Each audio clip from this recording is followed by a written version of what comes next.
August 24th, 1951, started out like any normal late summer day in Cleveland, Ohio.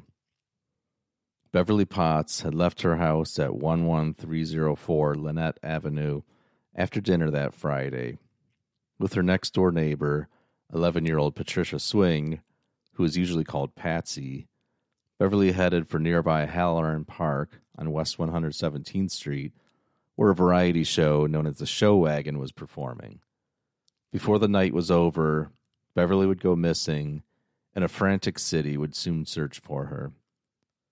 From the South Shore of Lake Erie, this is Great Lakes True Crime.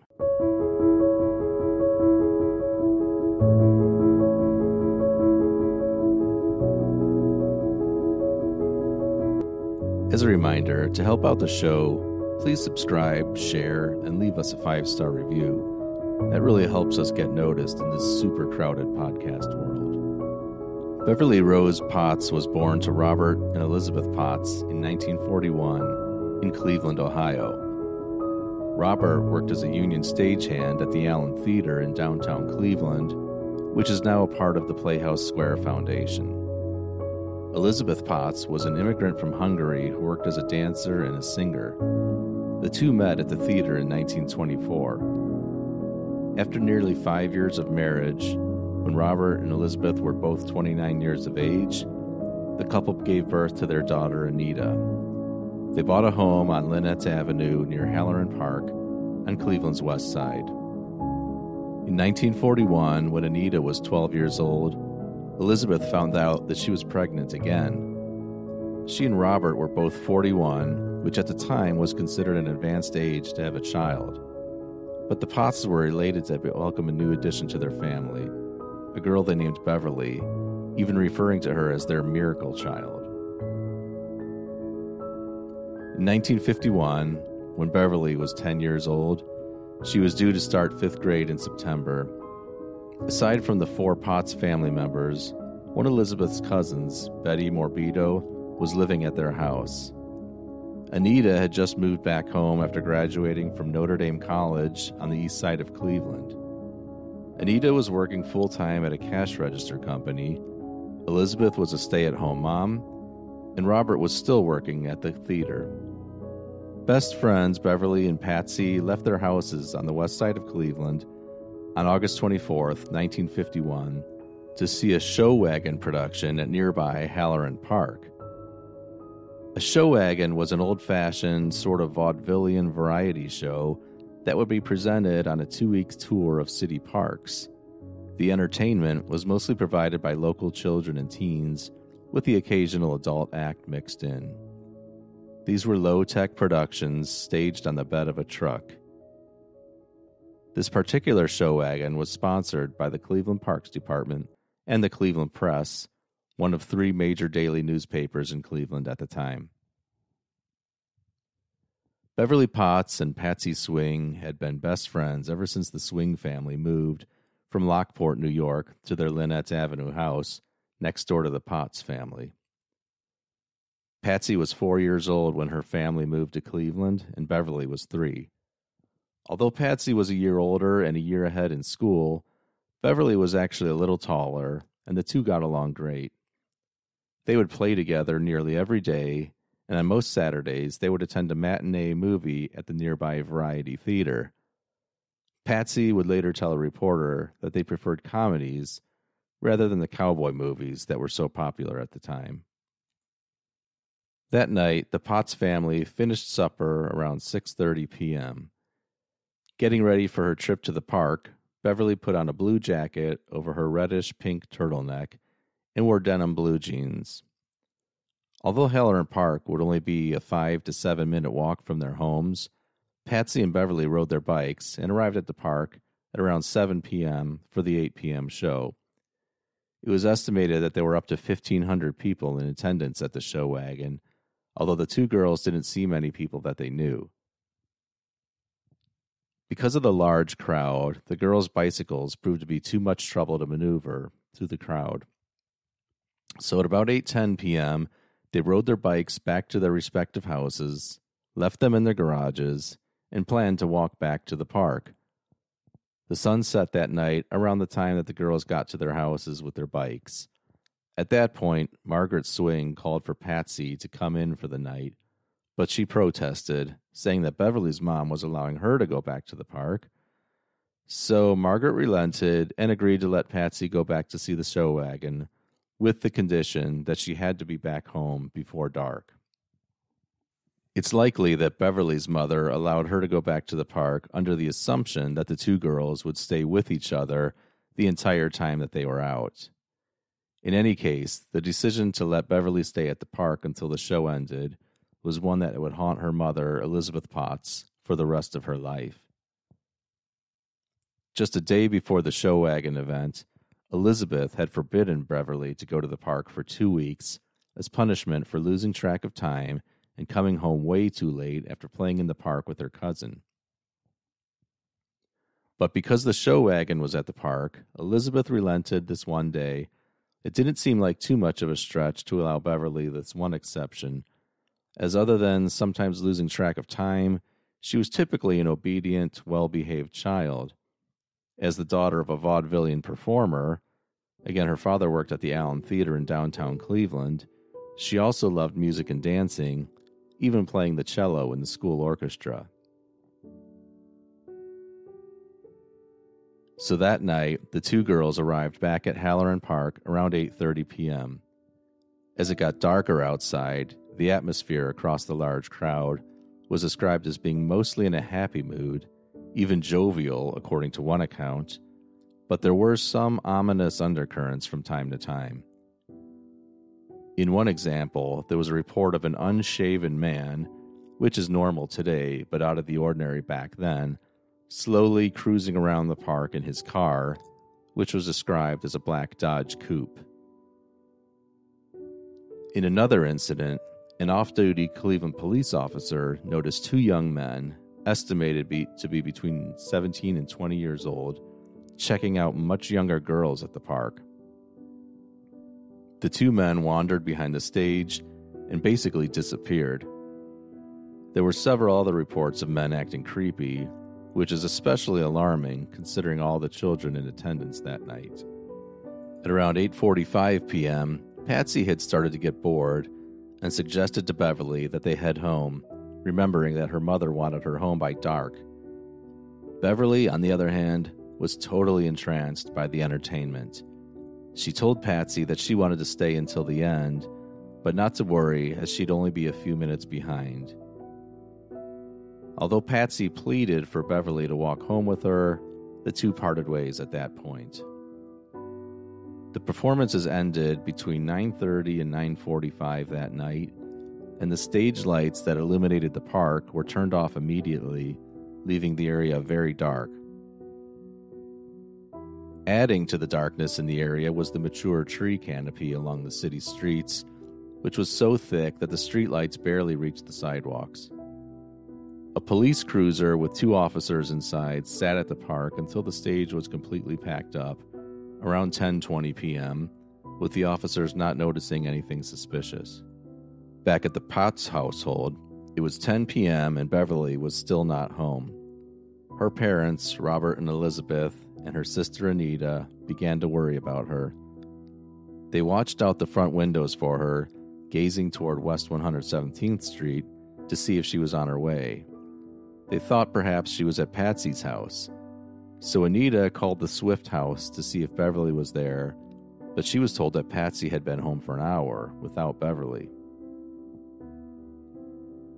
Growing more concerned now, Robert and Anita set out on foot with some neighbors toward Halloran Park to see if Beverly had for some reason stuck around the park after the show. Elizabeth stayed home in case Beverly returned. When the dad and sister arrived at Halloran Park, though, it was pitch black, with no sign of Beverly or anyone else there. She was gone. The story of Beverly's disappearance was covered nonstop by Cleveland's 3 daily newspapers for weeks on end. The black coupe that was seen at the park was now being described as a hot rod, and there were witnesses stating that the car was seen near Beverly, or someone that looked like her, between 9 and 9:30 that night. There were reports of another suspicious vehicle at the park that night as well. This one was a newer model green car of some sort, driven by a man around 50 years of age. It was reported by another neighbor, Patricia Nagg, that the driver of that car had seriously frightened her and her friends the night before the show wagon at the same park. They reported that the man kept circling them at the park, staring at them, until they ran into a shelter house at the park for safety. The police investigation initially focused on the black coupe, which reportedly had a male driver and one male passenger inside. Out of all the witnesses, 13-year-old Carol Katrinek, who lived on nearby Dale Avenue, provided the most detail to the police about the car. She had seen the car driving slowly up and down the street and was certain that the car was at the park at 9:25, but was gone by 9:35. Police would later show Carol an assortment of photos of various cars to see if she could help pinpoint the make and model. And that stack of photos, incidentally, can still be found in the Beverly Potts case file. The following day, August 25th, Elizabeth Potts spoke to the Cleveland Press newspaper. Elizabeth was understandably very shaken up by her daughter's disappearance. Her thought was that Beverly must have been abducted unwillingly. She couldn't see any way that her daughter would simply get into a car with strangers or run away on her own. It had to be an abduction in her mind, and most likely happened while Beverly was walking home rather than in the crowded park. On the topic of the crowded park, it's not entirely clear how many people were there. Several estimates put the crowd at between 1,000 and 1,500, but whether there were that many people there all at once or at the end of the show, we don't know, but it is logical to assume that the crowd would have decreased in size throughout the night as children got tired or people had seen enough of the show. James MacArthur, chief of detectives for the Cleveland Police Department, was on the case within 10 hours of Beverly's disappearance. Having such a high-ranking official on the case so soon caused a bit of quiet speculation in Cleveland at the time. After all, in cases such as this, there was likely to be some thought that this might be a runaway situation. MacArthur was known to be especially bothered by cases involving children, so that could be why he was on it so soon, but some in the know said that wouldn't have been enough for him to take on such early involvement. Others thought that the editor of the Cleveland Press, who you'll remember was the newspaper that sponsored the show wagon, felt some responsibility for Beverly's disappearance since they backed the event and pressured the police department to put their top investigators on the case ASAP. As influential as the media might be today, daily newspapers in major cities had an enormous amount of influence in local politics back then. Whatever the reason, Inspector MacArthur was on the case and had similar thoughts as Elizabeth Potts. He felt this must have been an abduction, as Beverly would have no reason to run away from such a happy home. His theory was that Beverly was not abducted by a random stranger, but by someone who she knew well enough to get into a car with. On August 27th, MacArthur told the Cleveland Press, quote, "I fear the little girl may be dead." That same morning, an organized search effort was undertaken throughout the city and surrounding areas. Mounted policemen, detectives, police in every available cruiser, and several Boy Scout troops fanned out from Halloran Park, searching every field and every acre of land they could access. The number of searchers eventually swelled to over 1,000 people in the following days and included firefighters, city parks workers, sewer workers searching culverts, the Civil Air Patrol, and many local residents. Beverly's face was all over the television news, not just locally, but nationally as well. 20,000 flyers containing a photo and description of Beverly were distributed throughout the country. And then the tips started pouring in. Lots of tips, in fact, around 1,500 a day. People claimed to have seen Beverly all over the Cleveland area. One person said she was in Elyria, which is in the next county over. Someone saw her in New York and Baltimore In Kansas City, an engineer said he saw someone who looked like Beverly walking along the railroad tracks in Cleveland with a boy around 14 years old. And when he yelled for them, they ran away and were lost behind a moving train. A woman claimed a girl called her phone and purported to be Beverly and to tell her mother that she's okay. None of the tips proved to be fruitful, but that didn't stop police from encouraging people to continue to send in their tips. Back in the 1950s, sex offenders were already being tracked in police databases. Every known sex offender on the west side of Cleveland who could be located was rounded up by police and questioned. There turned out to be about 65 of them, and many were questioned multiple times by different officers.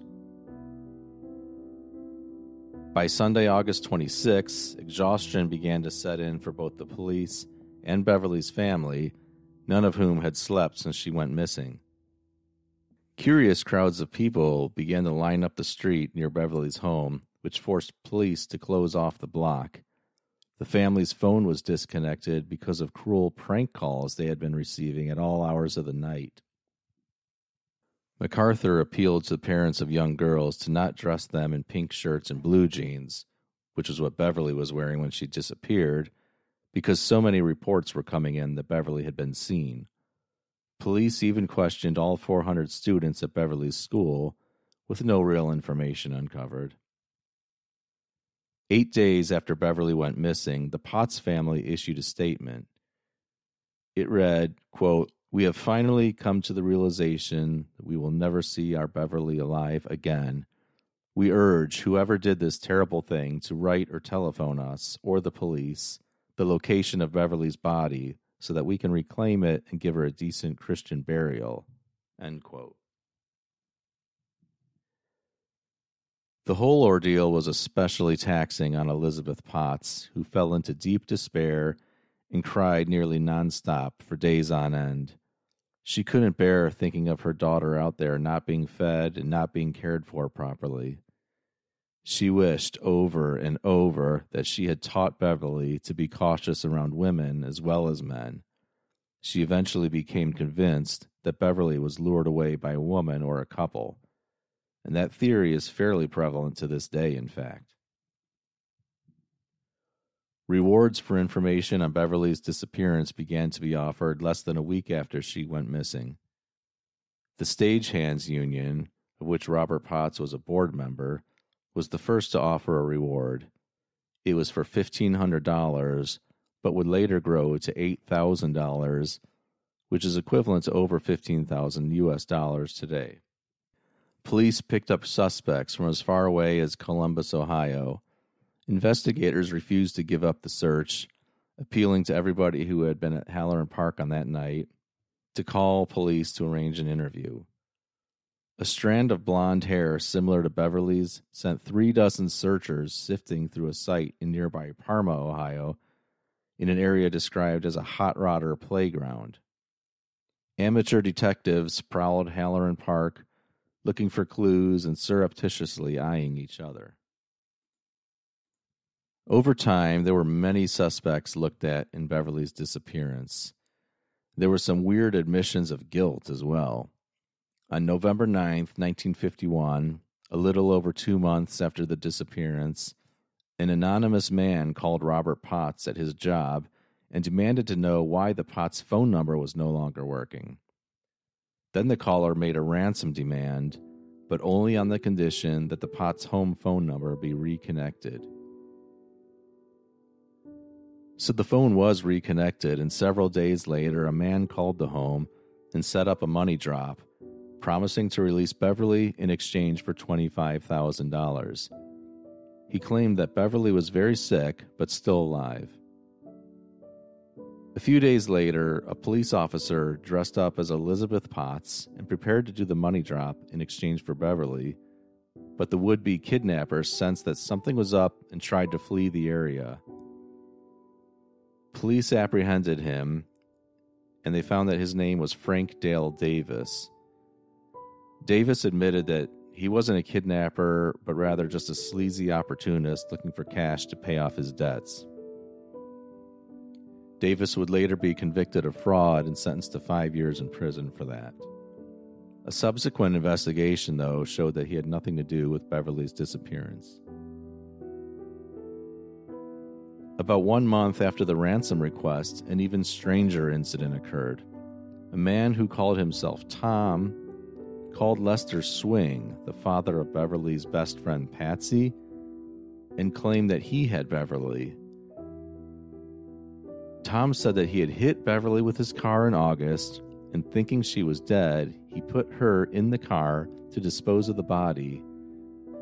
He went on to explain that it turned out that Beverly was simply stunned and now had a bad case of amnesia. Tom told Lester that he would release Beverly, but only if Lester dressed Patsy in the same clothes as Beverly was last seen in and had her stand at the magazine counter of the May Company department store in downtown Cleveland on December 1st. And Tom actually wanted Patsy to wear a denim skirt, not denim jeans. The Swings, of course, reported this incident to the police. Understandably, Lester refused to let Patsy participate in the event, so a decoy was used and nothing happened. This Tom fella later called the Swings and said he did not appreciate the use of a decoy and set up a new meeting time 2 weeks later. This time, Patsy would actually participate in the sting.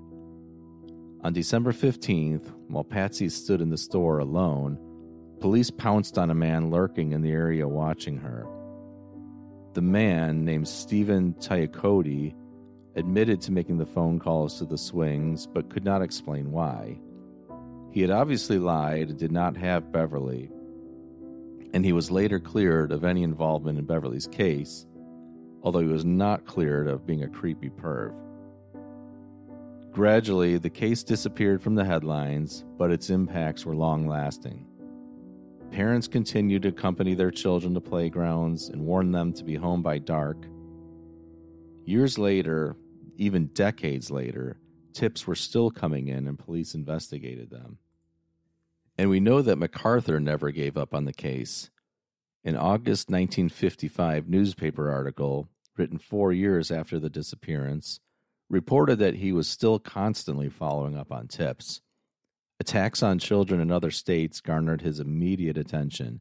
At that particular time, he was looking to the attack and murder of 2 children in Michigan. In 1980, a retired Cleveland police detective claimed that he had actually solved the case in 1974. The detective claimed he received a letter from the brother of a man who had fled the Cleveland area in 1966 after being charged with the abduction of 2 girls.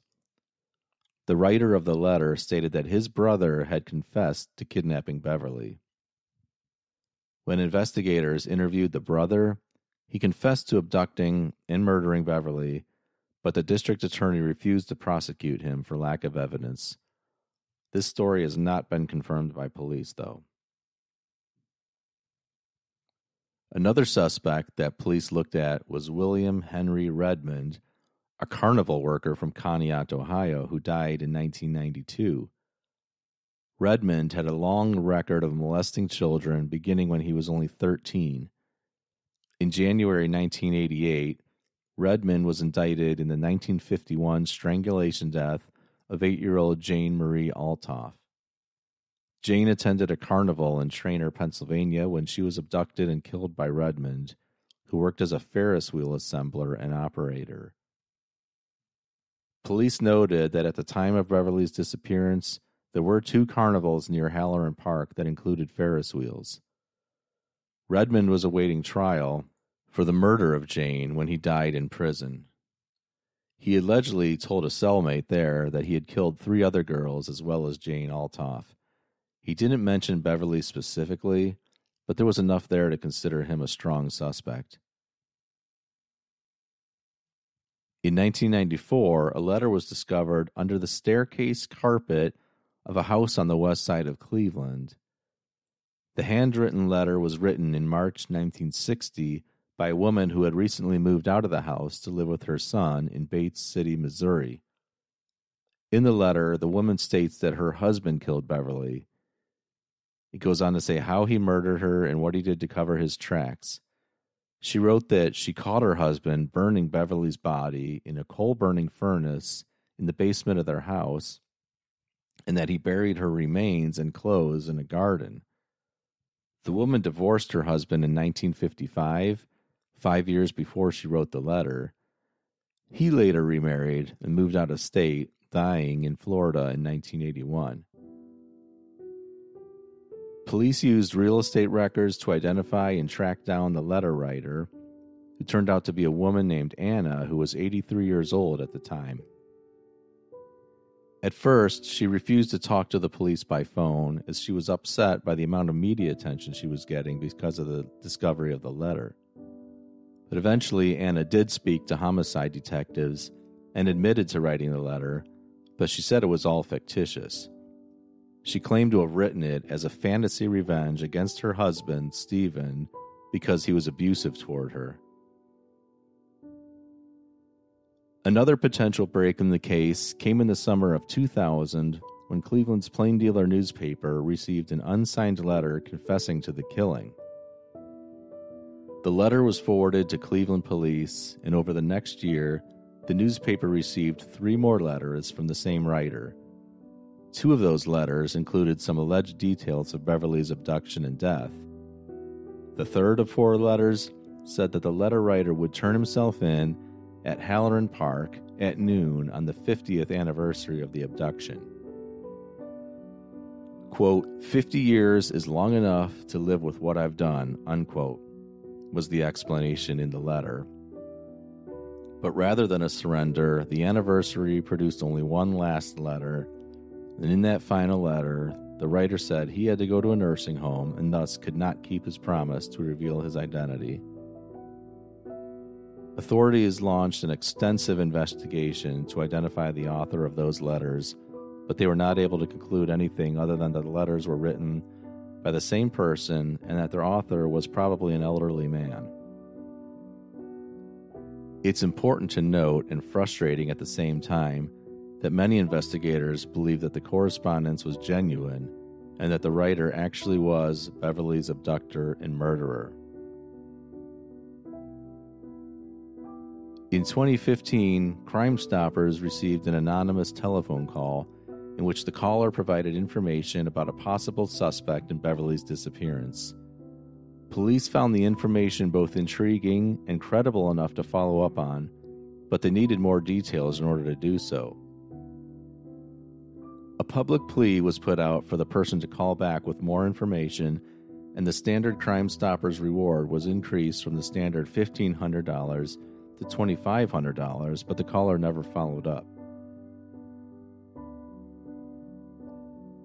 To this day, Beverly Potts has still not been found, and whomever took her has not been brought to justice. The Swings moved away from Lynette Avenue in the 1950s, and it's been reported that Patsy suffered tremendously from survivor's guilt over the years. The Potts family gradually slipped into history. Elizabeth Potts would pass away in 1956, only 5 years after Beverly's disappearance. The stress and despair she suffered was likely too much for her to bear. Robert Potts died 14 years later, in 1970, spending the rest of his years in that same Lynette Avenue house. Beverly's sister, Anita, was also haunted by the ordeal for the rest of her life. She left Cleveland within a year of her sister's disappearance and returned only once to attend her father's funeral. Anita did go on to work for the U.S. State Department and lived abroad quite a bit, residing in France, Ethiopia, and Iran at various times.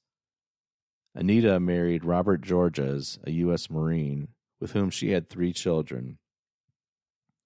She passed away from cancer in 2006 at the age of 77. Anyone with information on the disappearance of Beverly Potts is urged to contact the Cleveland Police Department at area code 216-621-1234. You can also anonymously call Crime Stoppers of Cuyahoga County at area code 216 252-7463. And that's it for this episode. You've been listening to Great Lakes True Crime. This is your host and producer, Steve. Thanks for listening, Byes.